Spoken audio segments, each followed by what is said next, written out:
ભગવાન કૃષ્ણ પરમાત્માની દ્વારિકા એ પણ હાવ હોનાની છે.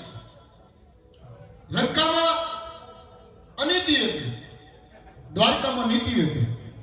લંકા હાવ હળગી ગઈ, દ્વારકા ડૂબી ગઈ. તો નીતિ હતી એ ડૂબી ગઈ, અનીતિ હતી એ હળગી ગઈ. તો કારણ શું? તો એક આપણને સમજણ પડી ગઈ કે હાવ હોનાના મહેલ ઉભા કરશું તો અહીંયા કઈ રહેવાનું છે નહીં. અહીંયા ખાલી ભજન રહેવાનું છે, અહીંયા તમારી પ્રાર્થના રહેવાની છે, અહીંયા તમારી વિનંતી રહેવાની છે, અહીંયા તમારી ભક્તિ રહેવાની છે, બાકી કઈ રહેવાનું છે નહીં. છે આ લોક સાહિત્યના માધ્યમથી કહું છું, આપણે લેજો. બાકી દુનિયાની રીતે જીવતી હોય, આપણે હોય ના દુનિયા ચાલે ના, આવો ભરમે નહીં પાછું.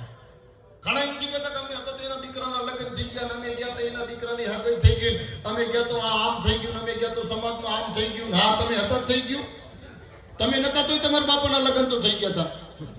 એમ આપણે ન હોઈએ તો આપણા દીકરાના લગ્ન થઈ જાય, આપણે હોઈએ દુનિયા નો